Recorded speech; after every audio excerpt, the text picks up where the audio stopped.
So you've just got your go-to. Congratulations, you're going to have a lot of fun with it. In this video, you're going to learn how to get started using your go-to camera and master how the button works to trigger basic stabilized video, flow state stabilized video, photos, hyperlapses, and how to switch your go-to back off again. And stay watching to the end and you'll also learn how to customize those button functions too. So let's go to.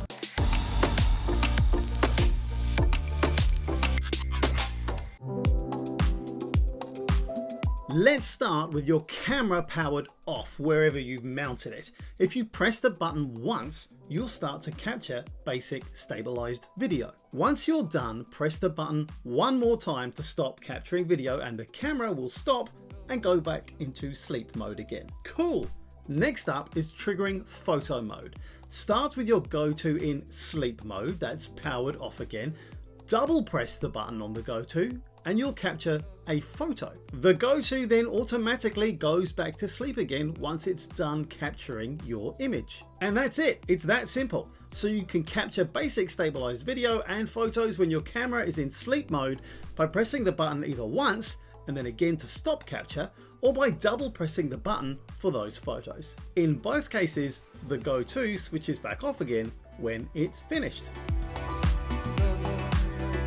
Alright, next, let me show you how to power the camera on and what you can do when you start to capture when the go-to is already powered on.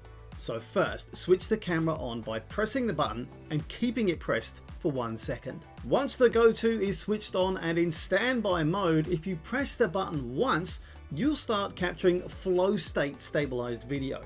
When you click the button again to stop capturing flow state video, you'll go back into standby mode. If you want to know more about the differences between basic stabilized and flow state stabilized video, I've made another tutorial explaining that. It'll be out soon and linked up here, and in the description from this video. A couple of days after I put this video out, you should be able to find it easily. Alright, your go-to should now be back in standby mode, powered on. It'll stay in this standby mode for 80 seconds. If you don't do anything in that time period, it will switch itself off and power down to conserve battery. Okay, back into standby mode again, and let's think about what happens next.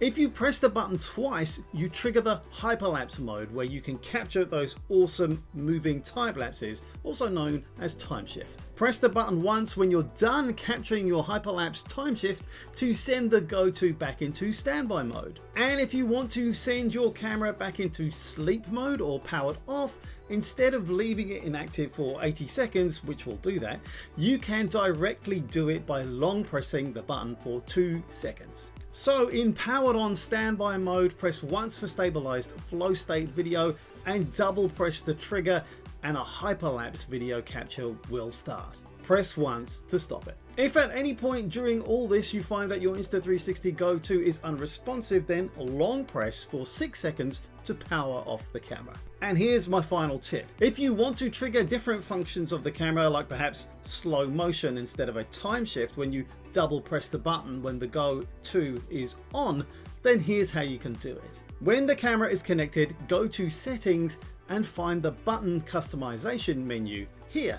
And you can see the 4 options I've described here and the options you can choose for each of those button press configurations, as well as the video specs triggered by any of those self-defined modes. You can adjust those too. Simple, easy, but produces great and reliable results. Share, like, applaud, and subscribe for more from me. And don't forget to hit that notification bell. Here's more from me on the go-to that I think you'll like. My name is Saab Johal, and laters in it.